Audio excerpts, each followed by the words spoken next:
వీళ్ళు ఏదన్నా అడుగుతుంటే టార్గెట్ చేసి వాళ్ళని కావాలని సాయంత్రం దాకా ఉంచేసి ఇలాంటివి చేస్తే మాత్రం ఎక్స్క్యూజ్ చేసే ప్రసక్తే లేదు. 200 వేసుకున్నా 200 ఇంటూ 100 కేజీలు ఎంత? 20,000 బియ్యం, 20,000 కేజీలు బియ్యం సైడ్ వెళ్ళిపోతాయి. అంతే కదా అర్థం. ఒక డీలర్కి 100 కేజీలు తగ్గితే 200 మందికి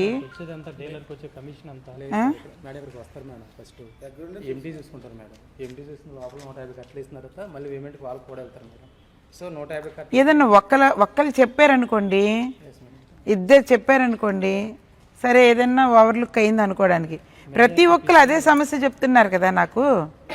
నేను నిన్నటి నుంచి నిన్న ఇద్దరు వచ్చారు, అంటే వాళ్ళ రేషన్ డీలర్ల అసోసియేషన్ ప్రెసిడెంట్లు అంట.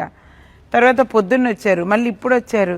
ఇప్పుడు ఓవరాల్గా జరుగుతుంది కదా. ఎప్పుడైనా ఒకసారి ఒక దగ్గర జరిగిందంటే అనుకోవడానికి తేడా మీలో ఉందా, మీ వేబిజీ కాటాలో ఉందా, పేమెంట్ వేయటంలో ఉందా, దేంట్లో ఉంది తేడా? ఏం జరుగుతుంది? అది డీలర్ నష్టపోడు. డీలర్ ఏం చేస్తాడు? 8 టన్నులు తీసుకెళ్ళాడు అనుకో, వాళ్ళకి ఎంత వస్తుంది? 8,000 వస్తుంది కమిషన్. ఇప్పుడు అందులో ఒక 100 కేజీలు తగ్గింది అనుకో, 100 కేజీలు ఎంత పెట్టుకోనాలి అతను? 100 కేజీలు ఎంత పెట్టుకోనాలి? బయట ఎంత ఉంది రేటు ఇప్పుడు? 15 రూపాయలు ఉందా? 100 15 ఎంత? ఈ బియ్యం ఈ బియ్యమే ఇస్తారు 20 రూపాయలు. అవునా? 100 కేజీలు అంటే 120,000, 2,000 పెట్టుకోనాలి.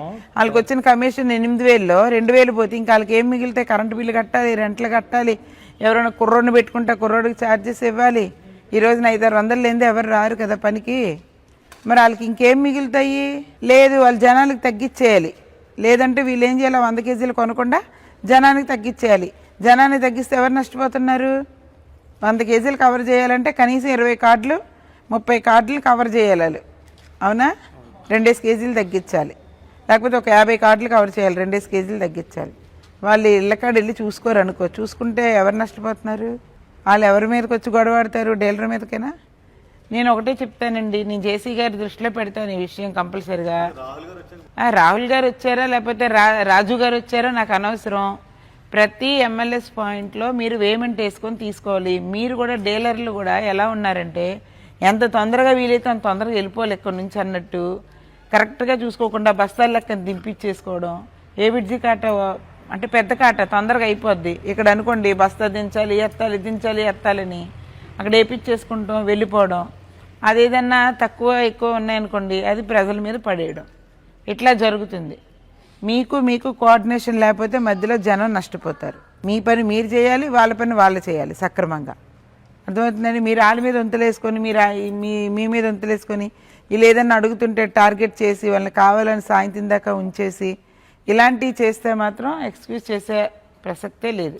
ఈ వానగట్ల రాజమండ్రి ఈ 2 ఎమ్మెల్యేస్ పాయింట్ల మీద నేనైతే అబ్జర్వేషన్ ఉంటుంది. నీకు మార్నింగ్ చెప్పినట్లుగానే మఫ్టీలో ఉంటారు. నాకు ఏదన్నా మళ్ళీ మిస్టేక్ కనిపించిందంటే కనుక ఎక్స్క్యూజ్ చేయండి. ఫస్ట్ అండ్ లాస్ట్ నేను మార్నింగే చెప్పాను నీకు, చిన్నపిల్లడు భవిష్యత్తు పోకూడదని వెళ్ళిపోతున్నాను సైలెంట్గానే. సండే పండు ఇవ్వాలని మెనూలో ఉందా? మరి అప్పుడప్పుడు ఇవ్వట్లేదంట. ఎప్పుడు ఇస్తారు? రోజు ఎప్పుడు ఇస్తారు? ఏ టైంలో ఉంది పండు? ఫ్రూట్ ఏ టైంలో ఉంది? మార్నింగ్. మీరు ఇచ్చేది నాకు చెప్పకండి. మెనూలో ఫ్రూట్ ఏ టైంలో ఉంది? ఎన్ని గంటలకు ఇవ్వాలమ్మా పండు?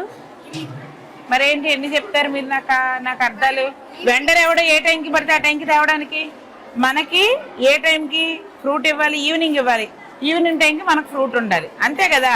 ఆయన మార్నింగ్ ఇస్తే మేము ఈవినింగ్ ఇస్తామండి, ఆయన ఈవినింగ్ ఇస్తే మేము మార్నింగ్ ఇస్తామండి అని చెప్తున్నారు ఆవిడ. పచ్చిగా ఉంటే 2 రోజులు ఆగాక తెమ్మని చెప్పండి. మనకు పండుయే ఇవ్వాలి. కనీసం 2 డేస్ ముందే మనకి ఫ్రూట్స్ అవైలబుల్గా ఉండాలి. ఈ రోజుకి రేపటికి మన దగ్గర ఉండాలండి. అతను ఈ రోజు తెస్తాను, ఈ రోజు పచ్చిగా ఉన్నాయంటే పిల్లలకి తింటే ఆ పచ్చి అరటి పండు కడుపులో నొప్పి వస్తుంది. పండు ఇవ్వాలి. కనీసం 2 రోజుల ముందు మన దగ్గర ఉండాలి. ఏమ్మా వంటలు ఎందుకని అలాగే ఏడిసేస్తున్నారు మీరు? క్యారెట్ కూర వండడం వండుతున్నారు కూరలు మీరు. క్యాబేజీ ఉడకట్లేదంట, దోసకాయ ఉడకట్లేదంట, అన్నం ముద్దగా వండుతున్నారు. ఆనపకాయ అదే పిల్లలు వద్దన్నారులే. చట్నీ ఎందుకు అంత నీళ్ళు చేస్తున్నారు? పాలు ఎన్ని లీటర్లు ఇస్తున్నారు మీకు మీ వార్డెన్ గారు?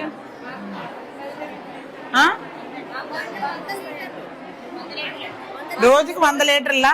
మనకి మెనూలో ఏ కూరగాయ ఉందో అదే కూరగాయ అతను తీసుకురావాలి. మీరు అతనికి చెప్పేయాలి, ఇన్ని కేజీలు వంకాయ, ఇన్ని కేజీలు క్యాబేజ్, ఇన్ని కేజీలు క్యాలీఫ్లవర్, ఇన్ని కేజీలు బెండకాయ.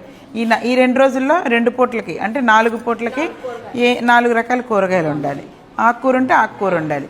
ఏది ఉంటే అదే తేవాలి. ఒక్క పప్పు చిక్కుళ్ళే ఎక్సెప్షన్. పప్పు చిక్కుళ్ళు అన్ని సీజన్లో దొరకదు కాబట్టి అది లేని ప్లేస్లో గోరు చిక్కుళ్ళు. ఇంకా ఏ కూరగాయకి మనం ఇప్పుడు ఏదన్నా లేదనుకో, ఆనపకాయ ఫ్రీగా దొరికిందనుకో ఆనపకాయ తెచ్చి పడేస్తాడు. ఆనపకాయకి ఒక రోజు కేటాయించాం మనం మెనూలో, క్యాబేజ్కి ఒక రోజు కేటాయించాం, అట్లనే బంగాళదుంపకు ఒక రోజు కేటాయించాం, దొండకాయకి, బెండకాయకి. కాబట్టి ఏ కూరగాయ పోషక విలువలు దానివే, దేని ప్రత్యేకత దానిదే. కాబట్టి ఏది కూడా డీవియేట్ అవ్వడానికి వీల్లేదు. ఏది మెనూలో ఉంటే అది మా పిల్లల ప్లేట్లో ఉండాలి. ఇది మస్ట్ అండ్ షుడ్. ఆయనకి చెప్పండి, ఆయన ఆల్టర్నేటివ్ చెప్తాడు. కూరగాయ ఉంది మెనూలో, ఈ కూరగాయే కావాలి, సరేనా? అది మాత్రం కంపల్సరీగా తీసుకోండి సీరియస్గా. డేట్ అయిపోయిన ఇస్తున్నారా ఏంటి? కొంప తీసి మార్చేని అంటున్నాడు ఆయన. మొన్న 2 నెలలు అలా మార్చుకుంటూ వచ్చి మిగిలిన రిమైనింగ్ 5 ప్యాకెట్లు ఉండిపోయినాయి మేడం. 5 ఏంటండి, చాలా ఉన్నాయి.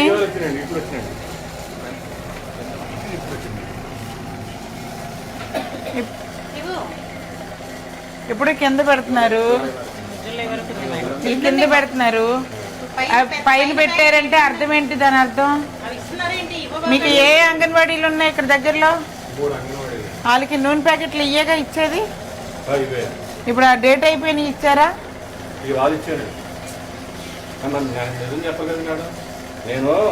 ఎన్ని ఇచ్చారు? 23 ప్యాకెట్లు అంగన్వాడీలకి వెళ్ళిపోయినాయి. 3 సెంటర్లకి, 2 సెంటర్లకి. అవి ఇవి ఏవి పెద్దవి పైవి డేట్ అయిపోయాయి అన్నాము.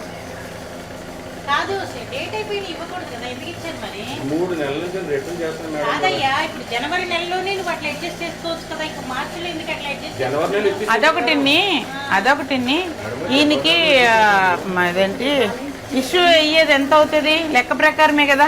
ఇన్ని సెంటర్లకి ఇన్ని లీటర్లు అని వస్తుంది కదా. అవేమయ్యాయి మరి? అంటే కొత్త ఈతను ఉంచుకొని పాతి ఇచ్చినట్టు అర్థమా? కరెక్టేనండి. ఇప్పుడు మనకి 2 అంగన్వాడీ సెంటర్లు, సపోజ్ 2 అంగన్వాడీ సెంటర్లకి ఒక 20 ప్యాకెట్లు అనుకుందాం, ఆయిల్ ప్యాకెట్స్. ఆ 20 ప్యాకెట్లు మీకు ఆటోమేటిక్గా ఈ నెల వచ్చేస్తాయి. ఆ కొత్త ప్యాకెట్లు ఏవి? పాత ప్యాకెట్లు ఇచ్చాం కదా, ఆ కొత్త ప్యాకెట్లు ఏవి? కొత్త ప్యాకెట్లు మీ దగ్గర ఉన్నాయి, పాతి దాని ప్లేస్లో ఇచ్చేశారు. ఈ కొత్తవి ఉంచేస్తారు. వచ్చే నెల మళ్ళీ 20 వస్తాయి, ఇవి ఇస్తారు, అవి ఉంచుకుంటారు. మళ్ళీ ఆ పైన అలాగిస్తారు.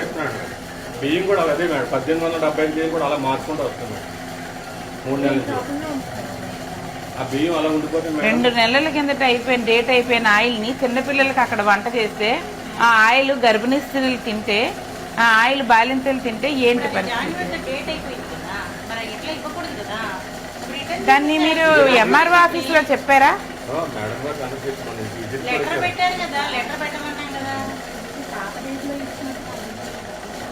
లెటర్ పెట్టమని చెప్పాను నేను అప్పుడు. అవునా? లెటర్ పెట్టండి అన్నానా? మా ఓరల్ అది ఓరల్ పెట్టి పడేసేస్తే రిటర్న్ చేసేస్తే వేరే ఇచ్చేటోళ్ళు కదా. ఖచ్చితంగా ఎమ్మెల్యేస్ పాయింట్లో రిటర్న్ చేసుకుంటారు. ఏదైనా బియ్యం అవని, పప్పు అవని.